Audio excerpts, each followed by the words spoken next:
നമസ്കാരം. ഫോർട്ടിക് ന്യൂസിലേക്ക് സ്വാഗതം. കഴിഞ്ഞ കുറച്ചു നാളുകളായി ഗസയിലെ ജനങ്ങൾ ഉറക്കമുണരുന്നത് പൊട്ടിത്തെറിയുടെയും ചോരക്കുരുതിയുടെയും കാഴ്ചകൾക്ക് സാക്ഷിയായാണ്. ഗസ യുദ്ധം ആരംഭിച്ചത് മുതൽ ഇസ്രയേൽ പലസ്തീൻ ജനതകളോട് ചെയ്തു കൂട്ടുന്ന അതിക്രൂരമായ ആക്രമണങ്ങളാണ്. ഈ കഴിഞ്ഞ ദിവസങ്ങളിൽ നടന്ന പേജർ പൊട്ടിത്തെറിച്ചുണ്ടായ ആക്രമണവും അതിന് ഏറ്റവും വലിയ ഉദാഹരണമാണ്.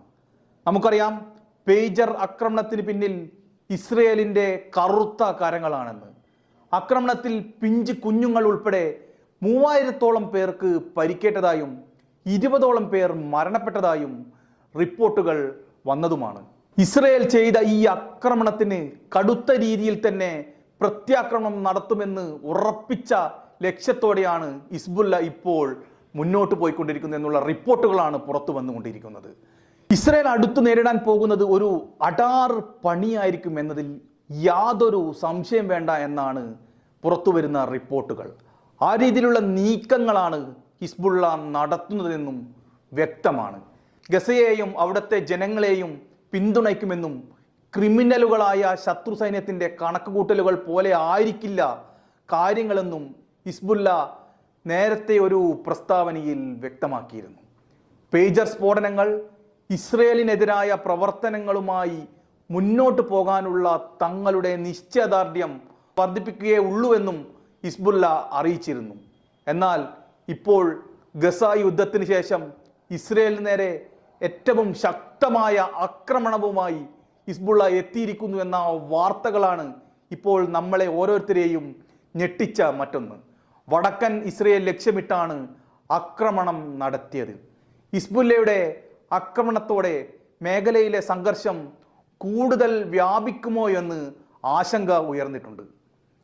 ലെബനാനിലെ പ്രദേശങ്ങൾക്ക് നേരെ ഹിസ്ബുല്ലയെ ലക്ഷ്യമിട്ട് ഇസ്രയേലും ആക്രമണം തുടങ്ങിയിട്ടുണ്ട്.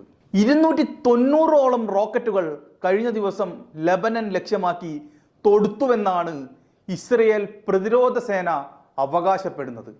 പ്രതിരോധ സംവിധാനങ്ങൾ തകർത്ത് ലെബനാനിൽ നിന്നും തൊടുത്ത 10ഓളം റോക്കറ്റുകൾ ഇസ്രയേലിൽ എത്തിയെന്നും പ്രതിരോധ സേന വ്യക്തമാക്കി.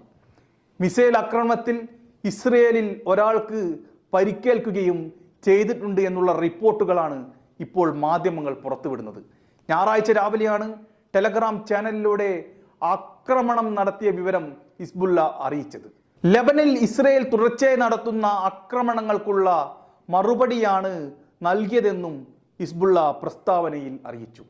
പേജർ വാക്കി ടോക്കി പൊട്ടിത്തെറികളെ കുറിച്ച് അഭിപ്രായം പറയാനില്ലെന്നും എന്നാൽ ഹിസ്ബുള്ളയെ ലക്ഷ്യമിട്ട് എന്തും ചെയ്യുമെന്നും സുരക്ഷാ സമിതി യോഗത്തിന് മുന്നോടിയായി UN ഇസ്രയേൽ നയതന്ത്ര പ്രതിനിധി ഡാനി ഡാനൽ വ്യക്തമാക്കി. വ്യാപക ആക്രമണങ്ങളിൽ ഇസ്രയേലിന് താല്പര്യമില്ല, എന്നാൽ പ്രകോപനം തുടരാൻ ഹിസ്ബുല്ലയെ അനുവദിക്കില്ല. ഹിസ്ബുള്ളയുടെ ആക്രമണം കാരണം ഉത്തരമേഖലയിൽ നിന്ന് ഒഴിഞ്ഞു പോകേണ്ടി വന്ന 60,000 പേരെ തിരിച്ചു കൊണ്ടുവരുവാൻ ഇസ്രയേൽ എന്ത് നടപടി സ്വീകരിക്കുമെന്നും ഡാനൽ മുന്നറിയിപ്പ് നൽകി. എന്നാൽ ഇസ്രയേൽ പലസ്തീനോട് ചെയ്ത കൊടും ക്രൂരതയ്ക്ക് അറ്റ മറുപടി തന്നെ തിരിച്ചടി നൽകുമെന്ന് ഉറപ്പിച്ചു നിൽക്കുകയാണ് ഹിസ്ബുള്ള എന്ന കാര്യത്തിൽ യാതൊരു സംശയവും വേണ്ട.